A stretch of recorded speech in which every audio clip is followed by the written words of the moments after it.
Summer arrived quietly, like someone who knows they belong.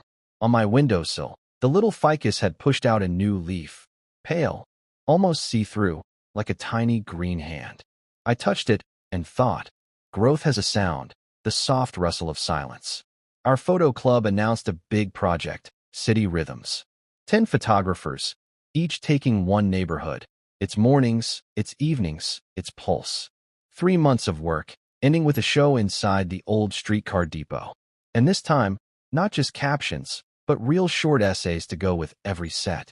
The curator, a silver-haired man with sharp, bright eyes, told us, "We want the city not as a backdrop, but as a body, breathing, pulsing, remembering. Who's ready for the long haul?" I raised my hand. So did Marta. She grinned. "Feels like our Dawn shoots, just bigger." My neighborhood assignment was the train station district. Noisy, layered, full of arrivals and departures. Marta took the quiet old courtyards with their peeling archways. "I want to shoot homecomings," she said. "Then I'll shoot departures," I said. And it felt right, like two halves of one sentence. The station lived on its own clock. Mornings were thermoses, plaid blankets, paper cups. Afternoons were old men playing chess on broken benches. Evenings were suitcases rattling like metronomes across cracked pavement. I met Oksana, the janitor for Platform 3. She laughed so hard her cheeks turned into apples. "I can tell who's coming back," she said. "It's how they look at the clock. People who aren't coming back don't look at it. They look down or up, like they're asking the floor or the sky for permission." I started writing these things down, not the clock, but the angle of the eyes. Near the newsstand sat Seaman, a retired engineer turned fishing magazine vendor. He taught me to tell train horns apart. This one's a call to come home. This one's an apology.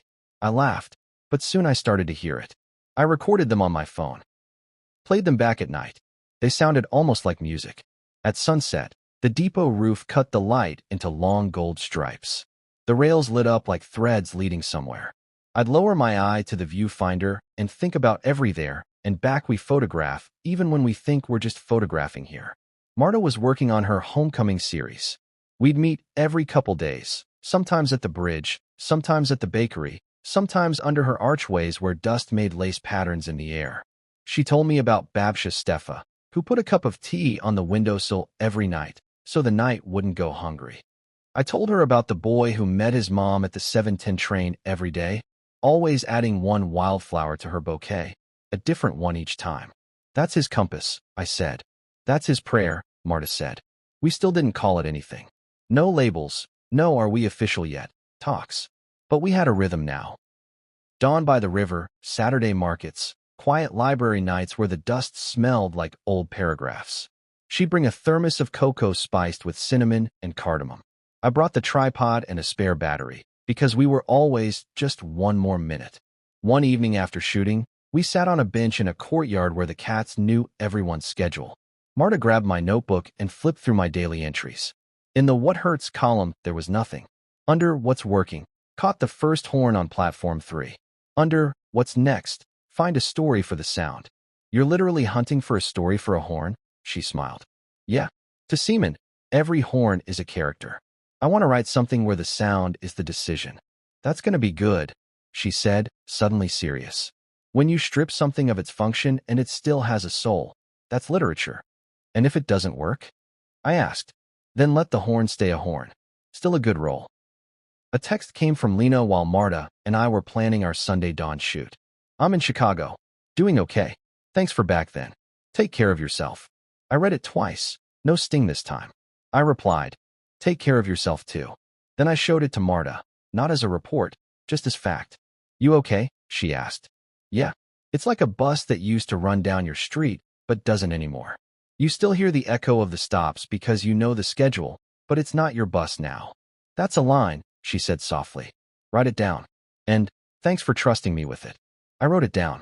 Then we sat quietly in my kitchen, listening to the metal pans clatter in the bakery below. A sound that meant, early, but we're already here. The curator asked us to make a promo shot for the exhibit poster, something that was about motion and stillness at the same time. Marta and I argued for 2 days. I wanted trains and horns. She wanted windows and lights spilling from kitchens. "Movement isn't always about distance," she said. Sometimes it's just about breathing differently when you get back. And stillness isn't empty, I said. It's the pause between almost and already. We ended up shooting on the bridge over the tracks. A train passed below, sunlight split the clouds just enough, and we took a long exposure.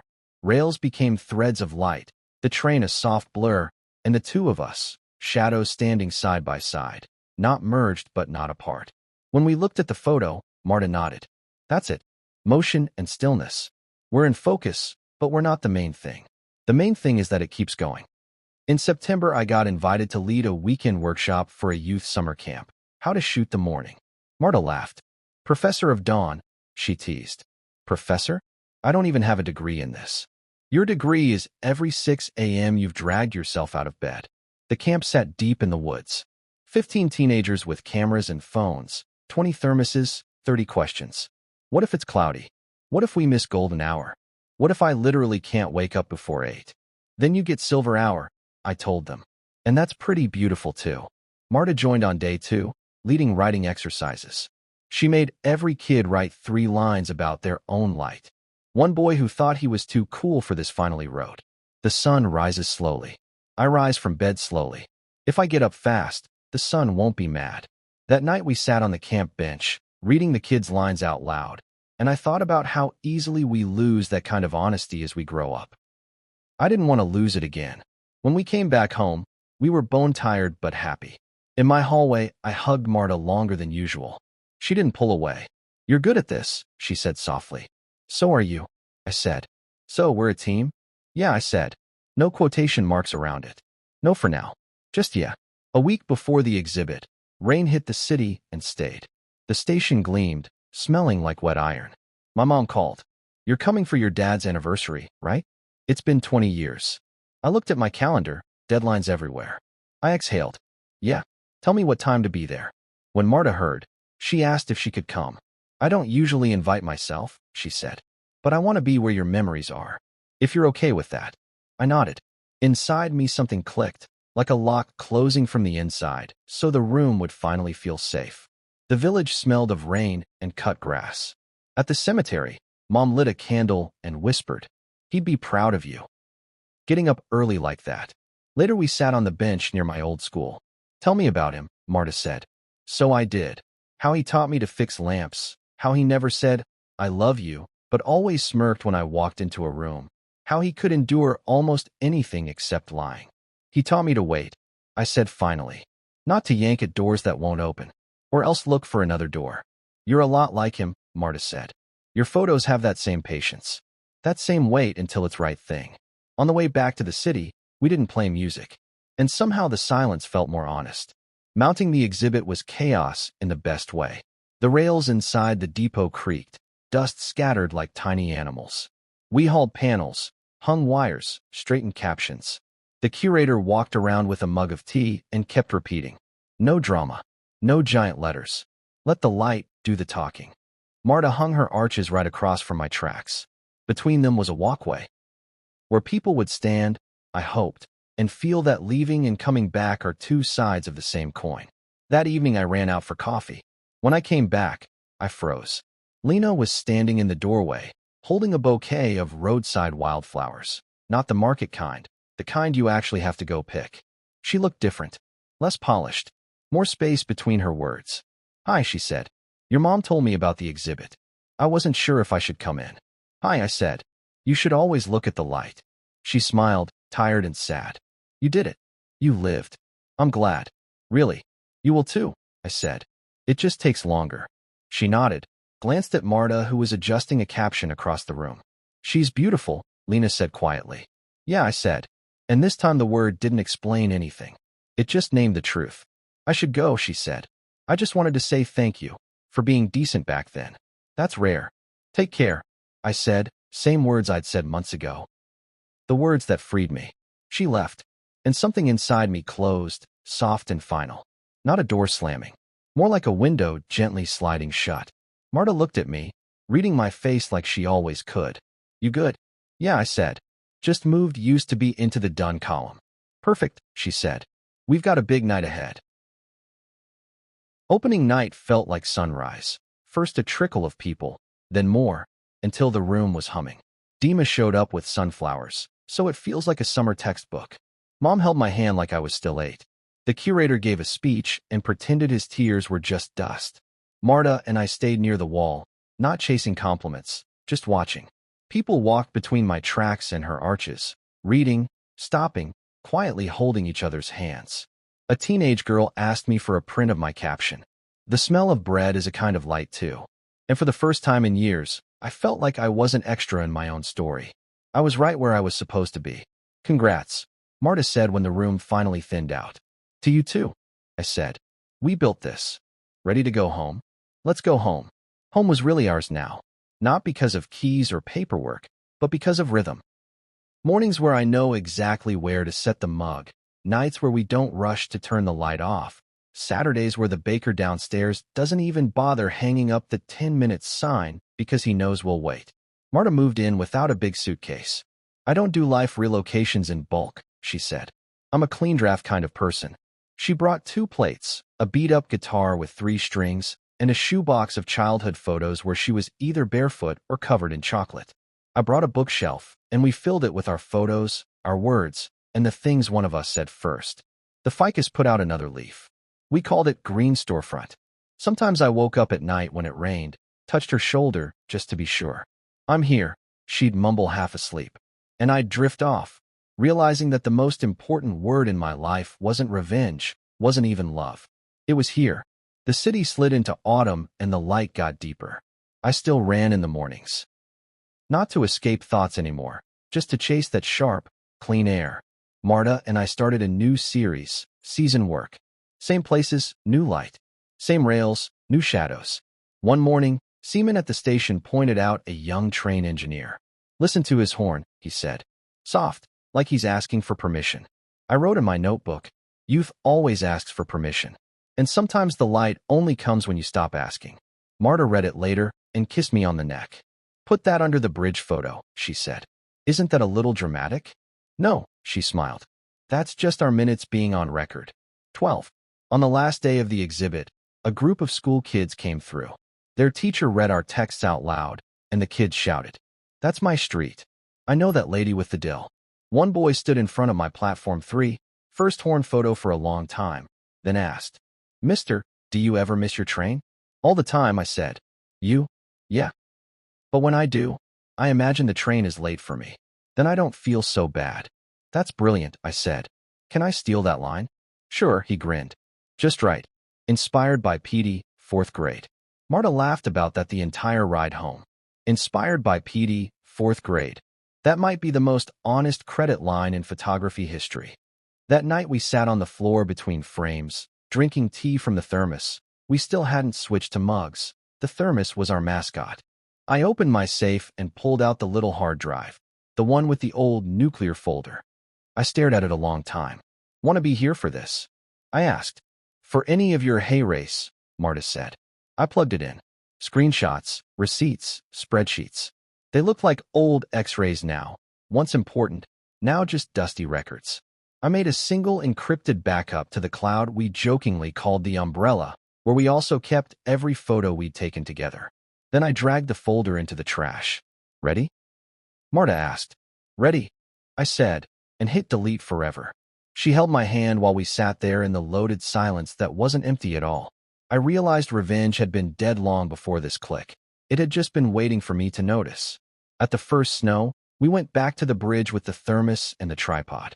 The air was sharp, but not cruel. The city breathed slower, the way someone breathes when they're not rushing to leave. Got a dream? Marta asked as we waited for the light to hit the tracks. Yeah, I said. Sounds cliché, but I want a little studio. Window facing east, scarred wooden table, 2 lamps, a spot for a kettle. A place where people come not for photos, but to learn the language of light. Not cliché, she said. That's a plan pretending to be a cliché. And I want a book, with our words, small enough to fit in a coat pocket. Then we'll make both, I said. We're a team. The sun finally kissed the rails, and they glowed like they'd been waiting for us. I pressed the shutter. No noise in my head. No weight in my chest, just one clean horn, steady as a path. And I thought, this sound isn't asking for permission anymore. And it's mine now.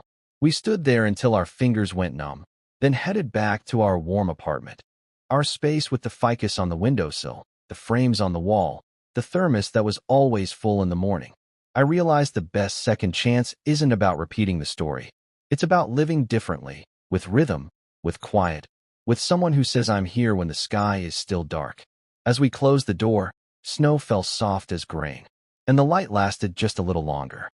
The day of our city waking up show, the library's little hall overflowed with people. Dima, who hates artsy crowds, actually showed up and pretended it was by accident. My tin shots hung on the right wall. The baker pulling out the first tray of cinnamon rolls, steam like comets. The bus driver flipping on the lights, his passengers lit like actors in a rehearsal. The dill seller smiling with her hands full of green. People read my captions out loud. Some nodded. Some smiled. Marta's series was on the opposite wall. A crooked stairwell with a potted plant on the landing, because sunlight has to walk too. A salon opening at 7 a.m. where the first client always just asked for a good brushing so I can think straight. Her captions were even shorter than mine. Life turns on with a touch, not a key. Every day doesn't mean small. After the viewing, she handed me a small print, my bridge photo. So you don't forget, she said. And so you know. Sometimes the second try is better than the first. Thanks, I said. For the print. And the cocoa. For the rhythm, she winked. Next weekend, we drove out past the edge of the city to a field where fog stayed longer. We stopped on the shoulder, set up tripods. The field steamed like a giant kettle. The first rays hit the air and made dust glitter. I put my eye to the viewfinder, and inside, not outside, I heard it. The sound of a new window opening. Got it? Marta asked. Yeah, I said, not even scared to press the shutter. We shot the whole Horizon Line series, then sat on the hood of the car, eating bakery rolls we'd bought the night before. I used to think happiness was about finally, she said. But it's really about for now. And for now is enough. So we're for now? I asked. We're good as is, she smiled. And that was enough for me. On Friday, I turned in my old keys. Walked through the empty apartment one last time, ran my hand along the wall where our plans had once hung. Didn't try to memorize the smell. When I closed the door, there was no vacuum inside me, just space. The landlord, an old man with kind eyes, shook my hand. It happens, he said. Just don't lose your rhythm. I'm learning, I said. He nodded like he was checking off my final exam. Marta and I still didn't call what we had anything official. No couple selfies under family signs at IKEA. No Pinterest boards about the future. We just collected sunrises. Sometimes coffee. Sometimes ridiculous laughing fits when I tried to teach her a board game I barely remembered myself. One morning, she brought a small plant. A ficus for your window, she said. Something that just grows without heroic effort. I looked at it and thought, maybe this is what moving forward really looks like, when something in your space just quietly grows. That same week, in a Home Depot parking lot, I ran into Lena. She was holding a can of milk ice paint. I had a pack of picture hooks. For half a second, all the words we could have said lined up and then scattered. Hi, she said first. Hi. Can we talk a minute? We sat on a bench outside. She spoke calmly this time. No crying, no excuses. I'm in therapy now, moving to a new city, trying to start fresh. No attempt to rewind the tape. Just clean, final words. Thanks for telling me, I said. Take care. She nodded like that was the sentence she needed. When she drove away, I felt nothing.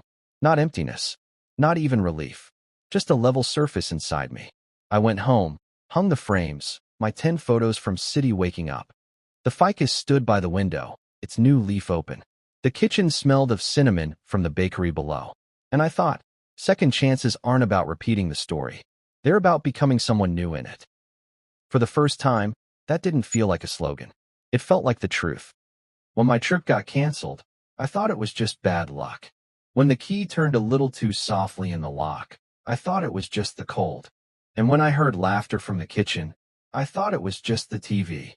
That's how the brain works. It gives you softer versions of reality first. Ones that don't cut as much. I froze in the hallway. The smell of oranges and cinnamon hung in the air. Lena loved to simmer spices for the vibe. There were voices around the table. One of them was low, familiar, too at home to be just a guest. Good thing he's always working, Lena said. 6 months, and he hasn't suspected a thing. The kitchen light knifed through the doorway. I stepped back, closed the door just as quietly as I'd opened it. Outside, snow had turned the cars into pale, sleeping animals. I sat in mine, forehead on the steering wheel, but the tears didn't come. Just the hiss of the heater and the sudden, complete absence of air. Then came the math. How far to the gas station with late-night coffee? How much cash in my wallet? Which passwords to change first? How many hours until sunrise, when decisions hurt less? I didn't go back inside. I parked at an all-night Target lot and stayed there until dawn, drinking bad coffee and opening my phone's notes app. Evidence. Finances. Apartment. My stuff. Each word got its own empty checkbox. At 7:03 a.m., I checked the first one. I called the office and took remote work. I needed time to remember how to think. The first week felt like living underwater. Muffled sounds, heavy limbs, everything slower. I crashed on a fold-out bed in my buddy Dima's spare room. We'd once spent Friday nights playing board games and growing up in different directions. Now he just put the kettle on and didn't ask too many questions. The first 2 nights he sat on the floor with me and played Rocket League, as if it might pin me to reality. Weirdly, it kind of did. On day 3, I went back to the apartment while Lena was out. I opened windows, took her cardigan off the chair, and packed it into a box. Opened her laptop, not to torture myself, but because I needed the truth. There it was, text with Dan, work, full of emojis and dates. 2 hotel receipts from the same night. A photo where my blue coffee mug sat in the background of their hands clasped together. I said nothing out loud, just copied everything into a folder called DraftX. Then I made a spreadsheet, date, time, place, expense, screenshot attached. Too neat, almost nauseatingly neat. That night, I rehearsed what I'd say to her. Calm, reasonable words. But then I remembered her laugh. 6 months, and he hasn't suspected a thing. And realized there'd be no talk. Talking is credit. Ours had expired. I emailed our landlord about breaking the lease. Read the law 3 times. Called the bank to freeze the joint card. Technically, there was suspicious activity. Moved our savings into a separate account, leaving just enough to cover 2 months' rent and utilities. That's not running. That's leaving correctly. That night, I finally felt my lungs filling all the way. The new place was a tiny apartment over a bakery. At 5 a.m., a warm light would switch on downstairs, and the smell of cinnamon would climb the stairwell. It rang the doorbell of the morning. I set my alarm for 6:10. The first day, I just sat by the window, watching bakers run in and out with huge bowls of dough glowing pale yellow under fluorescent lights. The second day, I laced my sneakers and went running. 1 kilometer, breathless. The next day, too. I started memorizing the intersections where the streetlights stayed on for one last minute before dawn took over. After runs, I made oatmeal and wrote 3 lines in a notebook. What hurts? What's working? What's next? Some days the hurts section spilled past the margin. But what's working kept growing. 5K without stopping. Didn't check her Instagram today. Got a sunrise photo with straight horizon. I'd always been an amateur photographer, mostly cats, coffee cups, random lettering.